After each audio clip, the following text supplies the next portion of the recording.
Wow, welcome back. And today is Sunday. What is the date today? 17th of July. And typically on a Sunday, what we do is to take stock of what's going to happen for the entire week. And before we get started today, I want to welcome those of you who are joining us. And I tried something new today. Let's check this out, all right? Please say hello right over here. Welcome to all of you. And welcome everyone. All right, so my first chat went out. Wow, who's the first to appear on the chat? And I can see we have Jay, welcome. Paul Green, welcome. If your name is not appearing up there, means you have to type into the chat again. Pretty cool, right? It's two. So I welcome you. Emmeline, good to see you. And Tam, good to see you. Wow, really, really excited. This is a new toy that I just started today. Okay, who else can I pay my greetings to? K2, welcome. Casey Mac, John Lim. Wow, look at this. Really, really gorgeous, right? And we have Emmeline, say hi again. Okay, thank you so much. Tomorrow is school will start again. Tomorrow I'm the assigned chauffeur. So I got to sleep early tonight, okay? Okay, welcome. And hello to the Beauty Wong, Staff Flock, Adeline, Bakyu, Kelvin, John, Hiram. Wow, look at that. That's so gorgeous, right? I really like this too a lot, and I hope you guys enjoy it as well. So I'm going to dive into what we're going to discuss right here today. Quite a lot of topics I need to cover. So first thing first, here we go. So for this article right here, kind of give us a heads up on what we really need to look out for. And my view is typically I do 3 steps, all right? Number 1, I look at the data. That's the most important step of it all. And number 2, I look at what the major media out there are focusing on. So it's very easy for me when I come to CNBC, they'll be focusing on those stocks that they already line up. I meant the editor of the show has already lined up what they're going to cover for an entire week. Now, how do I know that? Because they have to schedule the CEOs or the CFOs to go live on CNBC, and it's not like last minute and say, hey, CEO, you got to appear on my show tomorrow. No, it's already pre-arranged, pre-scheduled. And if the CEO is game enough for it, he will appear on the day right after the earnings was announced, and typically around 9:45 a.m. Eastern Standard Time. That's the prime slot, 9:45 to 10:15 Eastern Standard Time. And you had Gene Cramer firing questions right away at the guest appearance of the CEO, all right? So that kind of give us a clue or a hint who will be appearing for that week. Not granted, but it is kind of something for us to think about, all right? So I'm going to go through right over here and a few important games that we kind of review over our past videos. And we are on this very, very important video, right? It's called, let me show you right now. Wow, look at the caption. 100 Days of Stock Market Inspiration by Dr. Clemen Chiang. I really like these two a lot, all right? So, and then if you look at the ticker, we are live with spiking.com. Wow, so cool, right? So I want to kind of get rid of this very soon, and let's focus on our topic for today, okay? So let me just display my name. I think that's suffice, all right? So let's start with Bank of America. Now, this is a serious topic. Why are we looking at Bank of America? Because this is the number 2 stock in Warren Buffett's portfolio. Now, number 1 is mind-boggling. Over 40% of his portfolio occupies just centered on Apple. So whichever fund manager out there that's telling you there's what portfolio diversification, portfolio balancing, that's utter rubbish.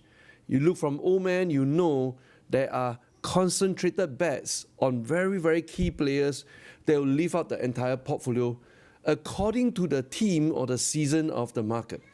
This is right now the key season. For Bank of America occupying number 2, and we just did a calculation for these 2 energy stocks, Chevron as well as Occidental. If you add those two up together, they just managed to tip Bank of America and tip it to number 3 spot, and the energy stocks take in number 2 position. All right, so banks is the big play, and in my last YouTube video, I shared with you guys as well, Citigroup is a major play. I suspecting that Q2, April, May, June, these 3 months, Warren Buffett is snapping up Citigroup stocks. And they delivered a blockbuster earnings, and we're sitting on very nice profits. But it's not just this. I mean, for those of you who entered with me, you're sitting on at least 50% profits just on the options trading side of things. In fact, some of you already crossed 100%. All right, we bought at 50 cents. Right now, it's trading at $1 on the options contract. So that's 100% profit. Now, coming back to Bank of America, what I want to show you is really fascinating stuff right here. Boom. Okay, so I'm going to trace back the steps that I've gone through. This is, according to our data, this is Warren Buffett's portfolio.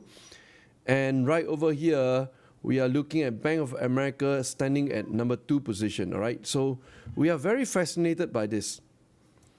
This is his largest holding of a bank. But what we want to do on the data side of things is we want to dive in to understand at which point in time he start to double down, triple down on his portfolio of Bank of America, right? So I mean, the data goes way back, really way back, and we are able to see that back in 2017 Q3, he came in first time new, but of course in the historical past, he bought and sold all, right? And this is the new Q3 2017. He came in new, all right? So you can see that, and then what I want to really focus on is the average price right over here, and this is really important, all right? So every time there's a change in percentage of his portfolio, that you can see increase in 29.2% and increase in 2.16%, the average price is floating just below $30, all right? So let me just move out a little bit here, right here, change of 3.47%, again, floating around less than $30. Move up a little bit more, no change. The last change was in Q3 2020. This was the pandemic year, increased by about close to 9.2%, and then average price trading was $25. So we're going to nail down our Q3 and really be completely looking at the data at Q3. All right, Q3 2020. We're going to dive into that later on. And after that, not much changes, right? So here we go. I'm going to bring out our Mama Q3 and change this to Bank of America, ticker symbol BAC, and kind of arrange our data in such a way we can really see everything clearly, all right? So this is something I've been preaching to you guys. Please practice this at home and don't miss out this training, okay? So where is our Q3 Mama? Our Q3 2020 is 789. So we go from here, 7, 8, 9. So until end of September, we are looking at exactly that red box right there. Okay? So if I kind of average off the height of this red box, then I'm looking at Warren Buffett probably is looking at what we call the undervalued price at $25 per share. I cut it nicely across there. You guys can see it, all right? It's really cool. And, I hope to bring about more of such tools to share with you all. So that's the nice $25. Today, we are right here at $32, all right? So this is getting ready for this week. We are at $32. And where exactly do we need to cut off? As what I taught you the previous time, we need to really cut off at the point in time right over there on the extreme left of this red horizontal line, where the first time it broke through the 200-day simple moving average, all right? And that is floating exactly at $30. But to Warren Buffett, he wants to buy it really dirt cheap because this is a very thrifty old man. In fact, his car in Omaha is a Rolls Royce with the car plate. And the car plate, they can have a vanity car plate in Omaha. It's called Thrifty. Richest man in the world, car plate number called Thrifty, all right? So I think he's bargaining at 25. And today, we are looking at the stock price on Thursday touched $30. Friday, with the Citigroup stock price spiking up, it lifted up all the banking stocks. And this guy got lifted up to $32, all right? Went up by about 7%. So the really nice sweet spot price is anything that we can buy below 30. So I will be going through with the rest of the opportunities right here tonight. And, my style is at the end of it, I will decide to fire off one trade tonight. But of course, this is not open to the public. This is open only to those who subscribe to our Don't Stop Believing trades. And later on, I'll share with you more information about that, okay? So that's my thought on Bank of America. I think the banks will thrive very, very well in a high interest rate environment. And with Warren Buffett kind of protecting the stock price around 25, at most, if you enter right now, if it drops to 25, from 25, it will bounce up again, all right? So grandfather will protect it like hell. Next one is Goldman Sachs. Now, how do you know Goldman Sachs is cheap or expensive? Very, very simple. We just do a simple test, and that's where I go back again one more time to my chart right here. All right, here we go. So this is Bank of America. I don't change the time horizon, and you can see it really clearly. And I'm going to type inside right here, Goldman Sachs, right? Again, on the bottom left is 2020. Right now you can see bottom left 2020. On the bottom right, you see August, right? So I think it's a sharp, right? Now, we're going to start off again at a point in time where they drop off. And for Goldman, the drop-off point was centered right across here until it broke even again, all right? So this was the red box. But where is our red box right now? Holy moly, our red box is way up here. And, compare this versus what you've seen in Bank of America. This is way above. 300 to the average price of 200, it is way above, all right? So you're going to be paying more, but taking a higher risk. Now, I want to go on a really, really conservative approach in this season because we do not know where's the bottomless pit. How long more all this messiness will play out. And of all things, I was looking forward to President Joe Biden's meeting with Prince MBS. And can you believe it? Kind of in Chinese culture, we'll never do that. I don't understand American culture, especially with the President of the United States representing the American culture. 3 things happened in the meeting. Step 1, between him and the king, right, who's the father of Prince MBS, both of them shook hands warmly. And the king was so humble, he was like posturing, like kind of bowing down, not exactly bowing, but in a very humble posture, while Joe Biden stood very, very straight up, all right? So I want to show you this picture, and then you tell me how you feel about it, right? This is really, really amazing, and I hope I got a picture here. Yep, I think this is the picture I want to show you.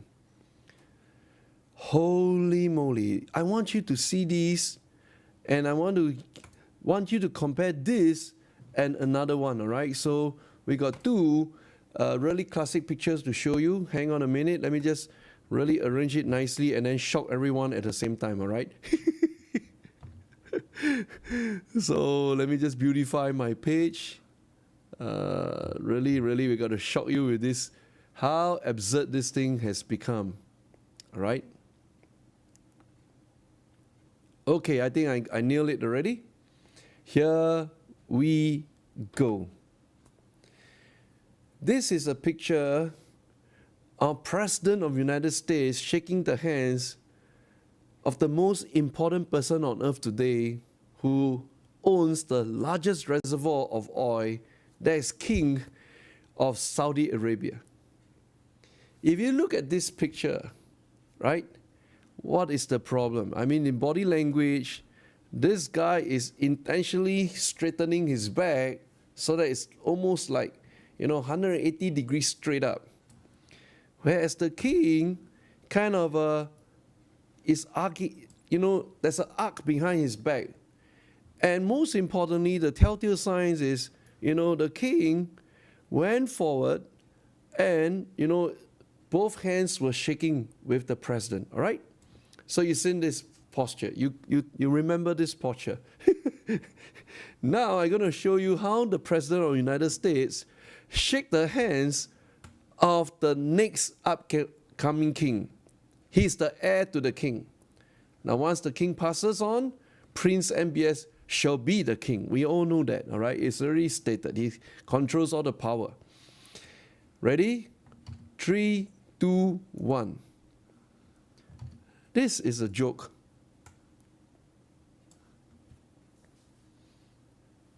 I don't know what's the signal, but let me tell you the joke. Step 1, they did a fist. Now you can shake hands with the father, but with the son, you do a fist. Okay, maybe I'm reading too much. And step 2, out from the mouth of the president, you know what he asked the prince? I know you killed the journalist.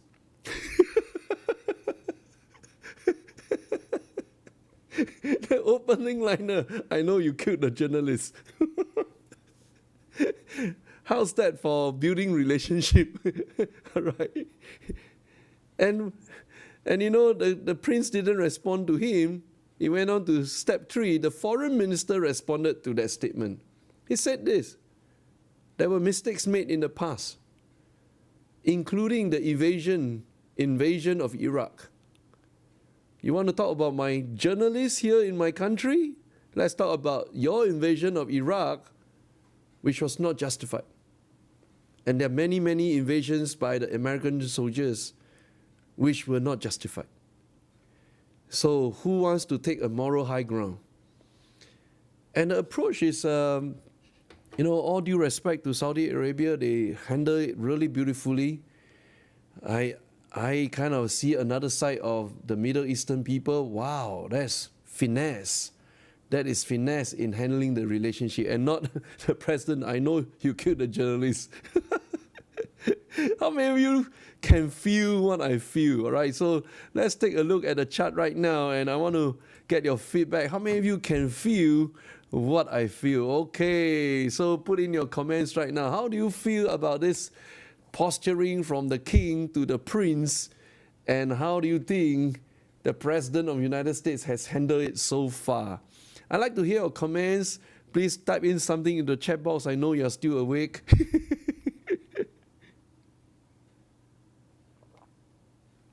Wow, no one there to type in anything. Is it working? Please share how you feel. Okay, let me start the conversation, all right? Christopher, feel, triple E.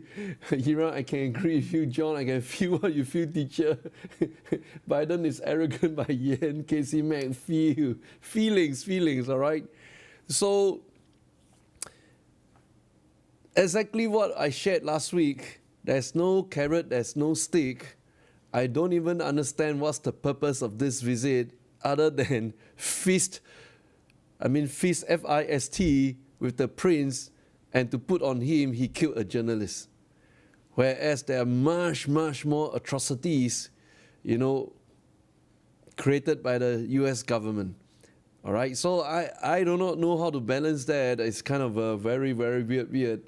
But anyway, you want a help of your number one most important ally, but you start off the conversation that way, I don't think you can get much help, all right? So why am I belaboring, I'm talking about this very, very important point? And that's because, it sets the tone that perhaps energy is totally out of control, that the president has no idea how to solve this problem. And inflation is here to stay. In the afternoon, I was reading up on another piece of article about inflation will be here to stay. So step number 1, inflation will be here to stay for quite some time. Step number 2, as a consequence of that, the US government is thinking about how to print even more money. Because their strategy has always been about printing money, all right? You can either print money, which is the dollar bill, or you can mint the digital dollar, which is the same effect. Whether you print physical dollar or you mint the digital dollar. So I think they are exploring on that idea, which will lead to step number 3. All things will all point back ultimately to where? To this guy up here, Bitcoin. All right, so that's another thesis I'm working on, but let's finish our earnings for the week. And thank you guys for being very chatty with me on the live chat. At least right now you get to see your name up there. I feel very proud to see all of your names up there, right? Kelvin, Andy, thank you. Sangyo, Brandy, Paul, Casey, Mac, Ryan. All right, so here we go. So Goldman Sachs, I made my stand on it. Next, we're going to look at IBM. I mean, IBM, if I show you the chart, the chart itself is kind of crazy, right? So let's take a look at IBM. And here we go. It's forever moving sideways. So, don't waste your time going after a chart that looks like this is a complete waste of time, all right? So we go back right here. Next, we have Johnson & Johnson. You guys can also take a look at this particular stock. I'm not really applying more thoughts on Johnson & Johnson and Hasbro because as I go down, I see something much more palatable. And that's none other than Netflix. Now, I spoke about Bill Ackman, returning $4 billion of his SPAC money back to his shareholders. And this is one of the trades that Bill Ackman played out Netflix, bought and sold immediately. All right, so let's take a look at Netflix right now and see where it stands. Is there an opportunity for us to play on this guy or not? All right, NFLX. Here we go. So I didn't change the time horizon. You can see, it's just laid out really, really nicely. But I got to do something else, right? Hang on a minute. I got to do something else. Sorry about it. I got to off the chat, and so that you get a maximum screen. And then let me go back to the chat again, to the live chat again. All right. So okay, that's better right now. And here we go. All right, I think all of you can see it much better at this moment. This is Netflix. And as you know, we start off from the pandemic drop. Can you see back then the drop for Netflix was like insignificant, right? It has always hovered above the 200-day simple moving average line. Over here, kind of shaky a little bit, and then went up. And suddenly, the entire narrative on Netflix just changed because there was a drop, first of all, in subscribers number. Then there was an accusation, next of all, about users sharing their credentials, their password with many, many other people. All right? And this was the window that Bill Ackman entered. We were trading in this window. And by the time the next thing happened was they announced a major drop in their earnings. Boom. They realized that economy is opening up. And what happened? People are getting out of houses to go out to the streets. And that sent it tumbling down to your 188 today. All right? So if you look at this, the strangest thing of all is, I want to pose this question to all of you out there who call yourself the value investors. Right? This should represent extreme value, right? Including the money managers out there. Some of them practice purely on fundamental analysis. Why are they not buying? Right? I mean, every business will have certain headwinds as different seasonalities, so this should be a dirt cheap condemned price, right? I mean, it's so low. If you look at back then, the pandemic price, just round it up as 350, all right? Pandemic price was, at a drop, is I call it the 350 price. Today, I mean, 300 is a 150 plus, 175 is less than 50% of 350. This is extreme value. Why no one is buying? I'm asking this question. Are we going to buy? Let me drink some tea first.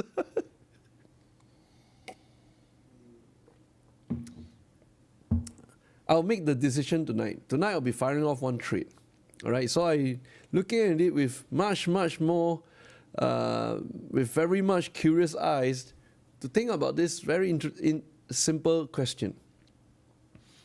Now you are talking about people going out, but my thinking is this: if recession is going to be painful, the only thing that people will never ever give up, despite all the pain out there. Now you can say the guy will stop going out there outdoors because every time he goes out to drive the car, he feels the pinch.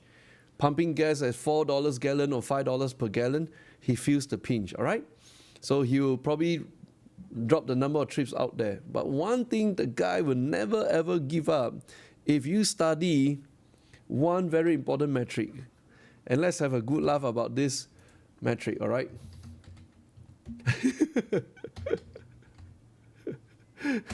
Let's have a good laugh, all right? It's just take it with a laughter, all right? So here we go.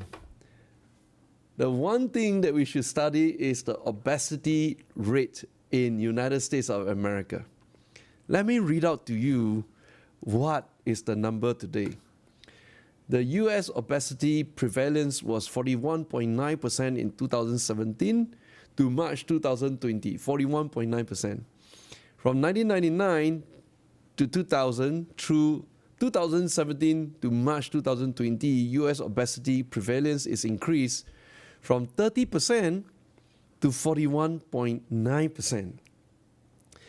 During the same time, the prevalence of severe obesity increased from 4.7% to 9.2%.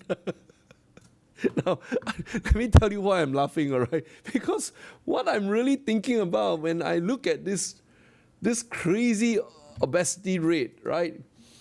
The only thing that pop up in my mind, maybe I ask all of you, what do you think I'm thinking about? Okay, let's let's put this out as a test question, all right? What do you think your teacher is really thinking about? And let me put on the chat on top again. And then what do you think your teacher is thinking about when he shared about obesity? Obesity. All right, so is my chat appearing up there? Okay, I think there's a 10 seconds delay. Okay, so you can see right up there, right? And let me just take away. All right. Okay, so here we go. All right, so all of you put in your simple answers. What do you think I'm thinking about obesity when I share about obesity rate, all right? So you think about couch potato, they're sitting around TV, eating popcorn, watching TV, staycation at home, right? I mean, you are naturally thinking about the same thing, right? So let me show you in a much more graphic manner what we should really be thinking about is right here. Dun, dun, dun, dun, dun. Pictures of potato chips, right? This is the single cause for people putting on weight. This is the single cause, because you're buying air, first of all, step one. Step two, after you open the pack, the air is released. You're chomping away at the potato chips. And step number three, the starch is kind of stuck in your tummy, and then you start to put on weight. But the companion food to potato chips is what? All right. So you know my drift right now, right? So I mean, I'm talking about really practical reasons why would someone want to eat potato chips? But the more important question is, they will be eating together with who?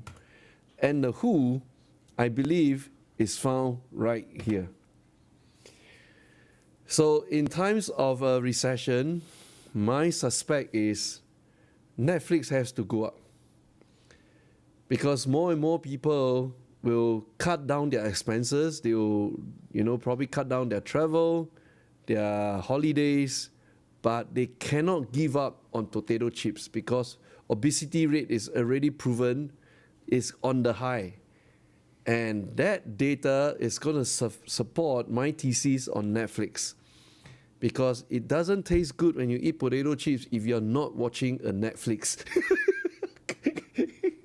Okay, so you all apply some thoughts into that, and then we continue our earnings. All right, so here we go. So I'm back right here. I'm done on Netflix, and next one is Tesla, right? So Tesla is a huge. Oh my gosh, this is driving me nuts. A not so good news came out over the weekend, and I suspect there's some hidden agenda, and the hidden agenda is found in this article, right?